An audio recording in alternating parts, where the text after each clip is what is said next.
তো ওকে then 12 into 6 into 2 12 is the number here and then 12 here, then it is total 24. Now it is matching, and here we what do we write here? Online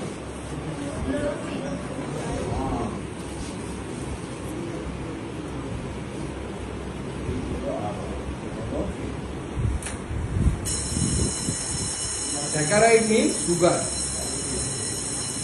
Monosaccharide means only sugar, one molecule is there. If glucose is there, it is monosaccharide. Only one molecule is there. রাজনীতির পাট কি ছেড়ে দিলেন সুকান্ত মজুমদার? তিনি তো কেন্দ্রীয় প্রতিমন্ত্রী হয়েছিলেন, তাহলে কি সেটা থেকেও ইস্তফা দিয়ে দিলেন? নালে এরকম দৃশ্য কেন দেখা যাচ্ছে যে তিনি আবার স্কুলে গিয়ে পড়াচ্ছেন? বিষয়টা সেরকম নয়। যখন এই ভিডিও আমরা দেখেছিলাম তখন হঠাৎ করে একটু মনেও হয়েছিল যে তাহলে কি এরকম কিছু একটা ঘটছে, যে তিনি কি তাহলে রাজনীতির পাট থেকে পুরোপুরি বিদায় নিয়ে নিয়েছেন, না হলে তিনি তার ব্যস্ত শিডিউল, ব্যস্ত সমস্ত কাজকর্মের মধ্যে হঠাৎ করে স্কুলে গিয়ে পড়াবেন কেন?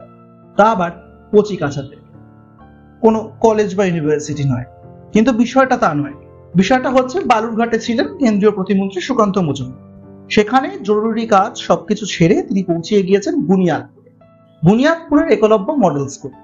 সেখানে পৌঁছিয়ে তিনি যখন স্কুলের বিষয় আশয়গুলো দেখভাল করছিলেন বা সব ঠিকঠাক চলছে নাকি এই বিষয়গুলো দেখছিলেন, হঠাৎ করে তিনি চলে গেলেন একটি ক্লাসরুমে গিয়ে তিনি পড়াতে শুরু করেন। কি পড়ালেন? এবার প্রশ্ন উঠবে যে তিনি যে পড়ুয়াদেরকে পড়াচ্ছেন, এটা একটা কৌতূহল জাগতেই পারে যে কোন বিষয়টা পড়াচ্ছেন।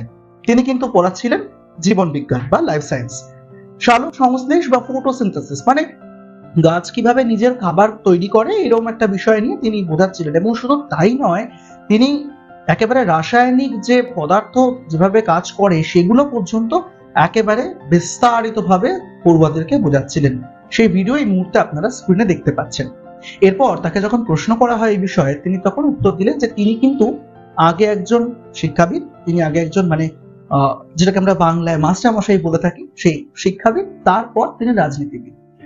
রাজনীতির জগতে বহুদিন এসেছেন সুকান্ত মজুমদার, দীর্ঘদিন রাজ্য সভাপতি পদেও ছিলেন। এখন তিনি তার সঙ্গে সঙ্গে পৌঁছিয়েছেন আবার পার্লামেন্টে, কেন্দ্রীয় প্রতিমন্ত্রী হয়েছেন। এই সমস্ত কিছুর মধ্যে তিনি মনে করেন যে তিনি প্রথমে একজন টিচার, তারপরে তার বাকি যে পরিচয় হয়েছে সেইটা। দীর্ঘদিন ধরে সুকান্ত মজুমদার তিনি কিন্তু এই জীবন বিজ্ঞানের বিভিন্ন বিষয় নিয়ে গবেষণা করছেন, রিসার্চ করতে দেখা গিয়েছে। ফলে তিনি নিজেকে একজন শিক্ষাবিদ পরিচয়টাই আগে দিচ্ছেন। আর এই যে স্কুলে যে এই যে দৃশ্য হঠাৎ করে চোখের সামনে আমাদের উঠে এলো, এটা একেবারে নজিরবিহীন। সাধারণত কোনো সাংসদকে বা কোনো বিধায়ককে বা ধরে নিলাম কোনো কাউন্সিলরকে এভাবে স্কুলে গিয়ে চট করে কিন্তু পড়াতে দেখা যায় না। তো সেই ক্ষেত্রে এটা একটা বড় ঘটনা বলতে পারি আমরা। তার কারণ একদিকে যেরকম তিনি সফলভাবে রাজনীতি করছেন, একদিকে যেরকম সফলভাবে তিনি কেন্দ্রীয় প্রতিমন্ত্রিত্ব দায়িত্ব পালন করছেন, পাশাপাশি তিনি নতুন যে প্রজন্ম যারা আপকামিং, এই নতুন প্রজন্মের প্রতি একটা বার্তাও দিয়ে যাচ্ছেন। এই সমস্ত কিছু মিলিয়ে যে আমাদের আগামী প্রজন্ম, আগামী তারা যে সমাজ তৈরি করবে, তার প্রতি একটা ভূমিকা সুকান্ত মজুমদার রাখছেন বলে আমরা মনে করছি।